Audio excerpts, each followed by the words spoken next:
అమ్మా ఈ బతుకు బతకలేనమ్మా రాజునై రాజ్యాన్ని పాలిస్తానమ్మా.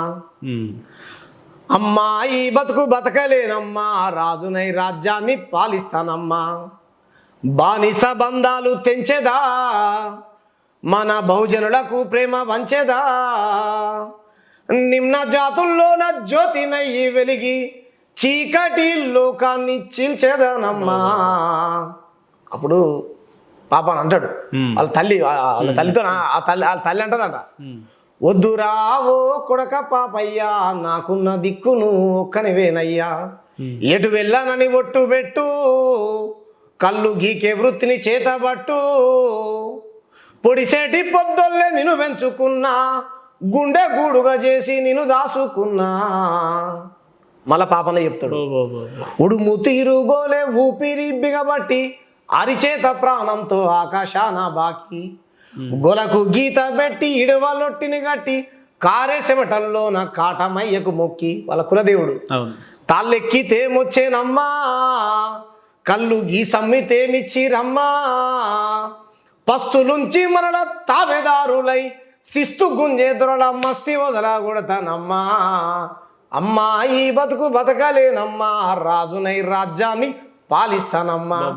ఎందుకు ఈ పాట పాడి వాడైతే ఏంది పోయి వాడు ఎంతైనా కుల వృత్తి చేసుకోవాలి, ఇదే కులంలో ఉండాలి, కొన్ని వర్గాలే రాజ్యం వెళ్ళాలి, కొంతమందికే జ్ఞానం సొంతం అన్నప్పుడు పాపన్నే మనకు ఆదర్శం కదా, తిరగబడ్డాడు కదా. అందుకే ఆ పాట పాడాడు. చాలా అద్భుతంగా పాడారు. వాస్తవం కాదా? వాళ్ళ తల్లి చెప్తారు మనకు వెనకటి కాలం వద్దురా దొరా ఉంటాడు కదా, వద్దురా వద్దురా వద్దురా కొడుక దొరలతోని పంతముద్దని నెత్తి నోరు కొట్టుకున్నా ఎంత చెప్పినా వినకపోతివి. ఏ దిక్కు లేనోళ్ళకు మా బిడ్డలు మీరు దిక్కు చూపే సుఖలవుతారా మా కూనలు గదరణ చెప్తారు. కాబట్టి మనం ఎప్పుడు పేద ప్రజల పక్షాన ఒక సామాజిక ఒక ఉద్యమకారుడుగా ఒక కార్యకర్త నేను ఉంటా. పాట పాడుతుంటే మీ కళ్ళల్లో నీళ్ళు వస్తున్నాయి. ఎందుకు నేనంటే అణిచివేస్తా గురైన వాళ్ళం కానా మేము పలానా కుల పొలం అంట, పలానా మతం పొలం అంట, ఊరవతల వెలివేయబడ్డం వల్ల అంట, మేము రాజ్యం వెళ్ళొద్దంట, మేము గుళ్ళెకి రావద్దంట, మేము జాతరకు పోవద్దంట కదా. ఈ దేశంలో వేల సంవత్సరాల నుంచి మమ్మల్ని ఈ రకంగానే అణిచివేశారు కదా, ఇంకా అణిచివేస్తున్నారు కదా. నీ పేరేంటి? నీ పేరు పలానా కృష్ణ పేరు అంటే రైట్, నువ్వు దేశద్రోహి, నువ్వు ఇంగ్లాండు, నువ్వు బ్రిటిషు. ఉన్నాడా ఇంకా బ్రిటిషోడు ఈ దేశంలో? ఉన్నాడా ఉపేంద్రనా బ్రిటిషోడు? ఇదే పరిస్థితి ఇప్పుడు మేడారంలో కూడా చూసినాం. బ్రిటిషోడు ఉన్నాడా ఇప్పుడు ఇంకా దేశంలో? ఉన్నాడా పోయిండా? ఒరిజినల్ బ్రిటిషోడు ఉన్నాడా? చెప్పండి, మీరు చెప్పండి. లేడు కదా దేశంలో. అయితే క్రైస్తవులు ఉన్నారు కానీ బ్రిటిషోడు ఏం లేడు కదా. అంటే ఉన్నట్టు అనిపిస్తుందా మీకేమన్నా? ఏమో నాకు తెలియదు, వాళ్ళే చెప్పాలి. బ్రిటిషోడు ఉంటే మరి ప్రభుత్వం పట్టుకోకుండా ఇంకేం చేస్తాను. అంటే ఇప్పుడు ప్రాంతాలని మతాల ఆధారంగా కూడా ఉంటాయంటారు. ఇప్పుడు ఎవరిని ఎట్లా ట్రీట్ చేయాలనేది కూడా ప్రాంతం మతం ఆధారంగా ఉంటుందా? అట్లా ఏమైనా బేస్ ఉంటుందా? స్పష్టంగా గత వారం 10 రోజుల నుంచి సోషల్ మీడియాలో కానీ లేకపోతే మెయిన్ స్ట్రీమ్ మీడియాలో కానీ దినపత్రికలలో కానీ ప్రజలు మాట్లాడుకునేది కానీ ఎక్కడ చూడు కోవా బన్వాలి, కోవా బన్వాలి, కోవా బన్వాలి.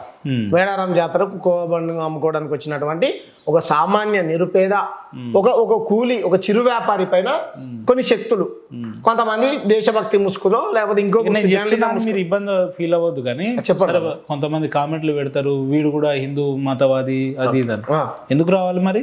ఎవరు జాతరకు ఎందుకు రావాలి? వలి అనే ఎందుకు రాకూడదు? ఎందుకు రాకూడదు అంటే వాళ్ళ మసీదులలో ఇప్పుడు నమాజ్ చేసే టైంలలో మన హిందువులు పోయి ఎంతమంది వ్యాపారాలు చేస్తున్నారు? చేసుకోండి అన్న, ఎంతమంది చేస్తున్నారు అటువంటి ఆన్సర్ చెప్పండి. చెయ్యట్లేదు కదా. నేనేమంటున్నా, హిందువుల పండుగల దగ్గర హిందువులే అమ్ముకోవాలని, ముస్లింల పండుగలు జరిగినప్పుడు ముస్లిం మసీదుల దగ్గర మీరు అన్నట్టు అక్కడ వాళ్ళే అమ్ముకోవాలని, క్రైస్తవులు అమ్ముకునే సాధ్యం? హిందువుల దేవుళ్ళ దగ్గరికి ఎవరైనా రావచ్చు, నేను అబ్జెక్షన్ చెప్తలేదు. నా బాధ ఏంటంటే అట్లా ఎంతమంది మన హిందువులు పోతున్నారు మసీదుల దగ్గరికి, చర్చిల దగ్గర. నేనేమంటున్నా, పొమ్మనే చెప్తున్నా. ఎంతమంది పోయిన సందర్భాలు ఏడున్నాయి? ఇప్పుడు మనం పోవాలంటే ఫస్ట్ వాళ్ళు రానివ్వాలి కదా. రానివ్వట్లేరా? ఎక్కడ ఇప్పుడు అలాంటి పరిస్థితులు ఉన్నాయా? మీరు నిజంగా చెప్పండి. ఇప్పుడు మీరు నేనైతే ఎప్పుడు మసీదుకి పోలే ఉపేంద్ర అన్న. నేనేమంటున్నా అంటే ఇప్పుడు మసీదుకి నేను ఎప్పుడు పోలే. నేను నా సమ్మక్క సారక్క గుళ్ళకు, నా ఎల్లమ్మ పోషమ్మ గుళ్ళకు పోయినా ఎప్పుడు కూడా నేనైతే పోలే. ఆ వాస్తవం అయితే నాకు తెలియదు. నిజంగా మీరు అన్నట్టు అటువంటి వివక్షత, అటువంటి ఆంక్షలే మసీదుల దగ్గర పలాని బొట్టు పెట్టుకున్న ముస్లిము బొట్టు పెట్టుకున్న హిందూ ఉండకూడదు, షాప్ పెట్టుకోకూడదు అనేటువంటి ఆంక్షలు ఉంటే కనుక దాన్ని ఎత్తివేయాల్సింది. నేను దాన్ని అయితే అంగీకరించాను, దాన్ని అయితే సమర్థించాను. కానీ దాన్ని మాత్రమే పట్టుకొని అక్కడ రావద్దు, ఇక్కడికి పోవాలి, ఇక్కడే ఉండాలనేటువంటి వివక్షత ఏదైతే ఉంటుందో అది అట్రాసిటీకి. ఇప్పుడు కోవబర్న్ విషయంలో ఎవరైతే ఆ జర్నలిస్ట్ వ్యక్తి ఉన్నాడో చిరు వ్యాపారి మీద ఈయన దమనకాండ ఏంది, ఈయన దౌర్జన్యం ఏంది, జర్నలిజం పేరుతోటి వీళ్ళు ఇట్లా దోచుకుంటున్నారు లేదంటే ఇబ్బంది పెడుతున్నారు అని చెప్తున్నారు. ఓకే, అక్కడ జర్నలిస్ట్ అనే వ్యక్తి అడిగింది ఏందండి, ఏం అడిగిందంటే ఎక్స్పైరీ డేటు, నీ ఆధార్ కార్డు, నీ పేరేంది. ఇంకోటి విజువల్స్ కూడా మనం చూసినాం, ఏదైతే బన్ను మీద చిన్న ఈగలు పురుగులు ఉండే, అదే కదా ఎక్స్పోజ్ చేసింది. ఎవరైతే ఈ వలి అనే చిరు వ్యాపారి ఉన్నాడో ఆయన ఏమైనా కొట్టడం లాంటిది అట్లా ఏమైనా చేసిండా? మరి ఎందుకు ఆయన తప్పు పడుతున్నారు అంటే చెప్తా అన్నా ఉపేంద్ర అన్న, మన ఛానల్ వాస్తవాలు మాట్లాడుకోవాలి. ఒక్కొక్క ఛానల్ మీద ఒక్కొక్క రకమైనటువంటి ఆరోపణ లేకపోతే అది పలాని వాళ్ళకి అనుకూలంగా పనిచేస్తుంది అనేటువంటి చర్చ ప్రజల్లో ఉండని తప్పులేదు. కానీ మీరన్నటువంటి వ్యక్తే కానీ మీరన్నటువంటి ఆ ఛానల్ సదరు ఆ యాజమాన్యం ఎవరైతే ఉన్నారో వాళ్ళ భావజాలం ఏంటి అనేది అందరికీ తెలుసు. వాళ్ళ భావజాలం ఏంటి, వాళ్ళు ఎవరి కోసం పనిచేస్తారు, ఏ ఐడియాలజీతో ఉన్నటువంటి వ్యక్తులు, వాళ్ళు ఎటువంటి పంచాయతీలు పెడతారని తెలుసు. మీరన్నట్టు నిజంగా అక్కడ ఆయనను కొట్టలే వాలిని, మీరన్నట్టు వాళ్ళని ఎవరు బూతులు కూడా దుర్భాషలు ఆడలేదు, రైట్ పెడదాం. కానీ నీ పేరేం పేరు అనంటే నువ్వేం చెప్తావు? ఉపేందర్ సింగ్ అంటావు. జనరల్గా మాట్లాడాలి. నీ పేరేం పేరు అనగానే వాలి అది కథ అనంటే ఏంది అది కథ అంటే ఏందన్నా అది కథ ఏంది? అదే అది కథ అంటే దొరికింది, హిందూ ముస్లిం పంచాయతీ పెట్టడానికి నాకు అవకాశం దొరికింది, హిందూ ముస్లిం అల్లరి సృష్టించడానికి నాకు అవకాశం దొరికింది, హిందూ ముస్లిం మత ఘర్షణలు క్రియేట్ చేసి సమ్మక్క సారక్క జాతరకు అవమానం తీసుకురావడానికి అవకాశం దొరికిందనే అధికతనా లేకపోతే ఏంది మరి అధికత అంటే? వలి అనే వలి అనే వ్యాపారానికి వచ్చింది కాబట్టి కదా రాకుండా ఎవరు చేయలేదు. నేనేమంటున్నా వచ్చినప్పుడు నువ్వేం చేయాలి? నీ పేరు ఏమంటే మొహమ్మద్ అలీ. అవునా అన్న? ఓకే, దీంట్లో ఏం కలిపి అది వేరుంటది పద్ధతిగా.